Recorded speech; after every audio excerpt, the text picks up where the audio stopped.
आप देख रहे हैं अनहोनी। तो चलिए बढ़ते हैं आज की इस कहानी की ओर।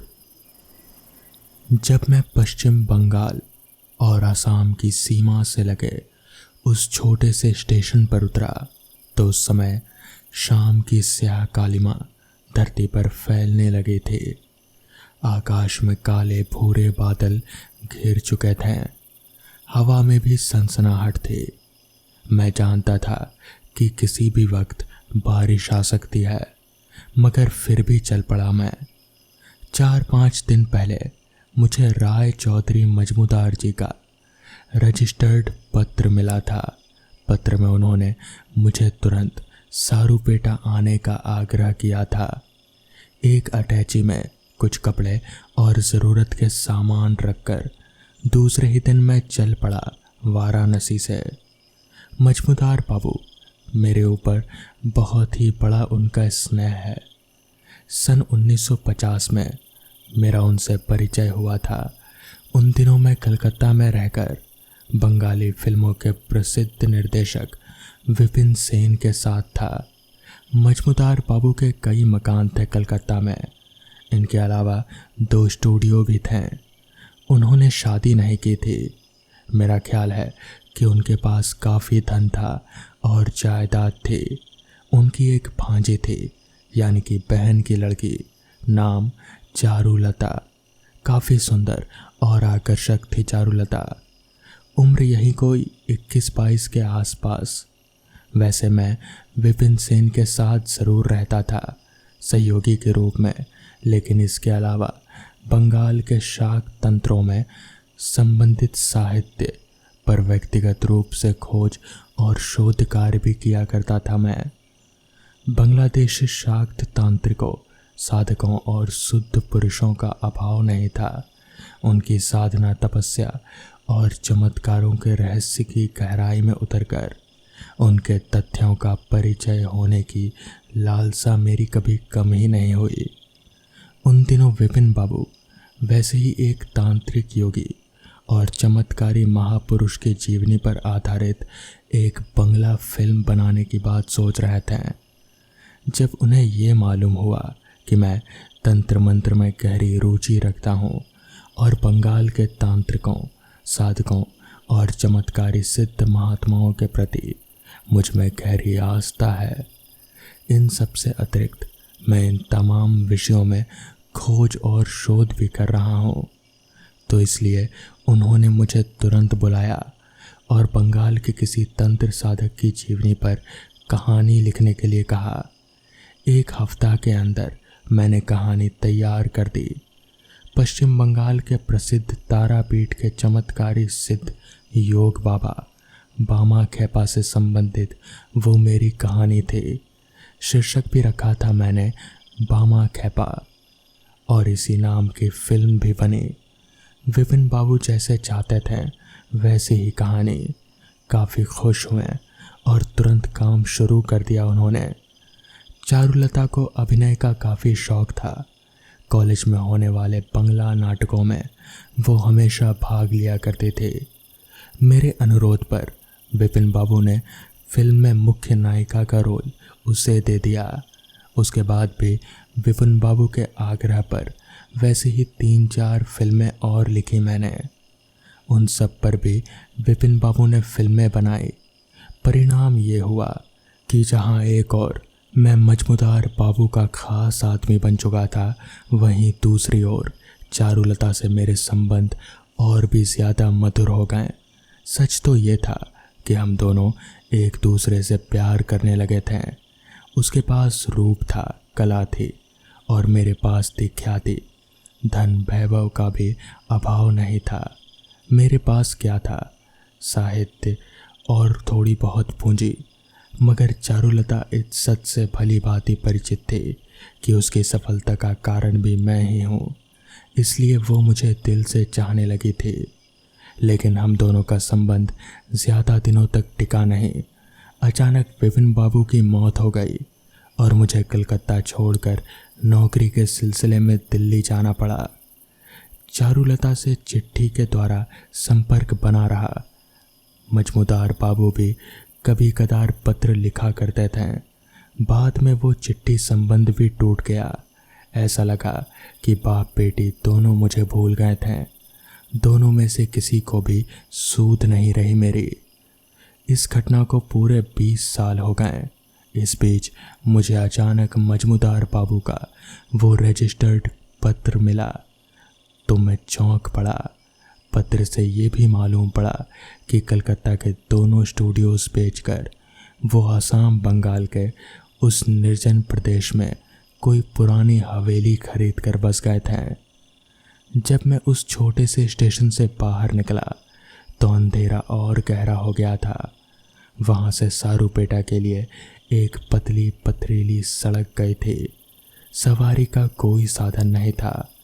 माहौल में घोर निस्तब्धता छाई हुई थी और छाया हुआ था गहरा अंधकार। उस चिपचिपे अंधकार में आंखें गड़ाकर किसी तरह मैं आगे बढ़ने लगा।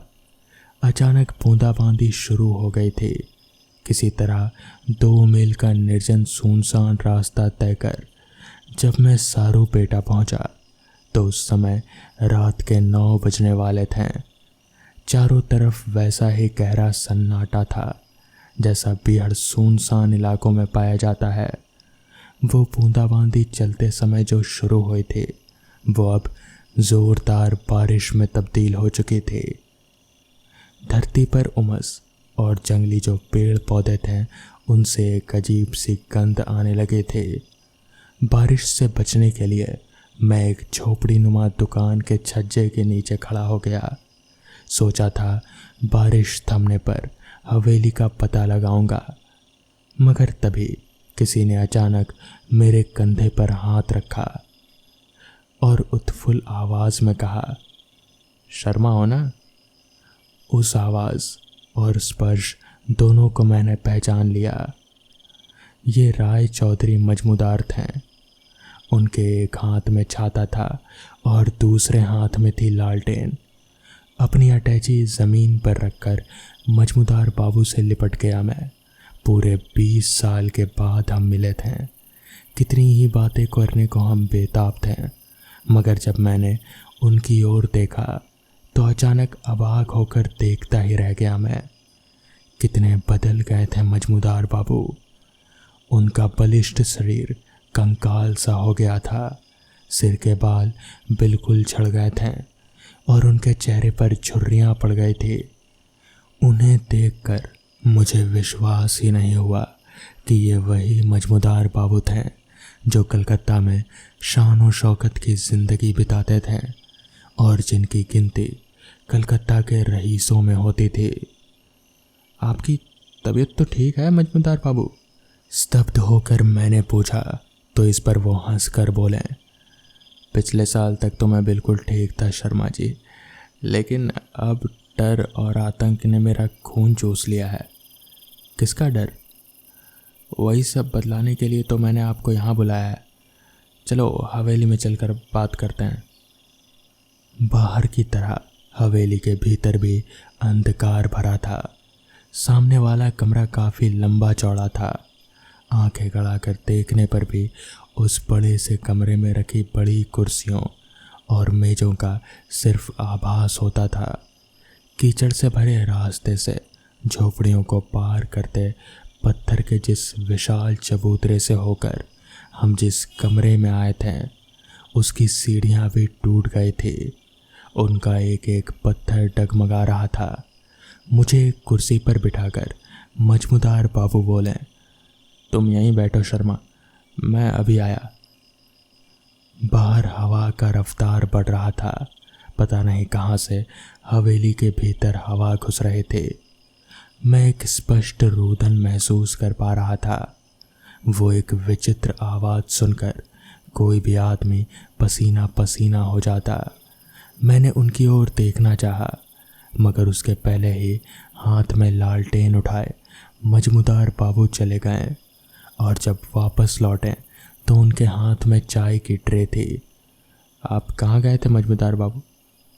मैं चाय बना रहा था। चाय पीकर फिर मैंने पूछा, आप किसी डर और आतंक के बारे में बता रहे थे, कोई आपको धमकी दे रहा है क्या? कौन है वो आदमी? ऐसी कोई बात नहीं है, वो बोले। दरअसल मैं बहुत ही भयावह चक्कर में फंस गया हूँ शर्मा जी। इस पर मैंने चौंक कर पूछा, कैसा चक्कर? मजमूदार बाबू जरा देर चुप रहकर अस्फुट से आवाज में बोले, तुमने तंत्र मंत्र में बहुत खोज की है, शायद अशरीरी शक्तियों के बारे में कुछ पढ़ा सुना होगा। आपका मतलब है प्रेत आत्माओं से? तभी वहां पर एक तेज हवा का झोंका आया, ठंडी बरसाती हवा जैसे पूरे शरीर को सिहरा कर चली गई। पानी फिर से जोर से बरसने लगा, हवा भी बहुत तेज हो गई थी। हवेली के खिड़की और दरवाजे जोर जोर से हिल रहे थे और उनसे रुदन जैसी अजीब सी आवाज़ निकल रहे थे। पूरी हवेली में ऐसी आवाज़ें सुनाई दे रही थी। मजमूदार बाबू ने सिर हिलाकर कहा, हाँ, प्रेत आत्माएं। पर प्रेत आत्माएं कहाँ है? मजमूदार बाबू ने बतलाया कि हवेली प्रेतग्रस्त थी। कलकत्ते के शोर शराबे से दूर एकांतवास के लिए उन्होंने वो हवेली सिर्फ 20,000 रुपये देकर खरीद ली। हवेली में 40 कमरे और 16 बारांदियाँ थी। बीच में एक काफ़ी लंबा चौड़ा तहखाना था जो ना जाने कब से बंद पड़ा था। मजमूदार बाबू की सारी बातें सुन मैंने पूछा, इस हवेली का सौदा जब आप कर रहे थे तब आपने इसके मालिक से इस बारे में दरख्वास्त नहीं की? मैंने पूछा नहीं, बस यही गलती हो गई मुझसे। और फिर बोले, वास्तव में देखो शर्मा, सच बताऊंगा, मिट्टी के दाम पर मिल रही थी इतनी बड़ी हवेली, इसलिए लालच में आ गया था मैं और मैंने खरीद लिया। अच्छा, कौन था इस हवेली का मालिक? पता नहीं, चूड़ामणि सान्याल बोलकर कोई आदमी था। अब वो यहाँ है ही नहीं, पता नहीं अपने पूरे परिवार को लेकर कहीं चला गया। अभी हम लोग वहाँ पर बैठे बातें कर ही रहे थे कि तभी उस हवेली की सारी चीज़ें अपने आप ही हिलने लगी। पास ही में पड़ा टी टेबल अपने आप ही उठकर दूसरी जगह पर जाने लगा। तभी मजमूदार बाबू ने मेरी तरफ इशारा किया। मैं समझ गया कि मजमूदार बाबू किस बारे में बात कर रहे थे। कहीं ना कहीं मैं थोड़ा घबराने लगा था। मुझे समझ नहीं आ रहा था कि अब क्या करूं।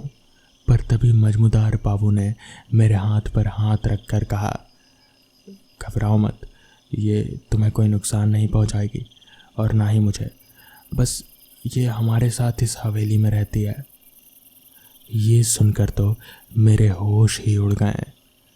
हमारे साथ अब प्रेत आत्माएं भी इस हवेली में रहेगी, ये सुनकर तो मेरे पैरों तले ज़मीन ही खिसक गई। जिसके बाद मैं वहाँ बस उसी रात रुका। उसके बाद मैं अगली सुबह वापस दिल्ली आ गया। सोहम एक बहुत अच्छा स्विमर था। उसे राष्ट्रीय स्तर पर तैरने में गोल्ड मेडल भी मिल चुका था।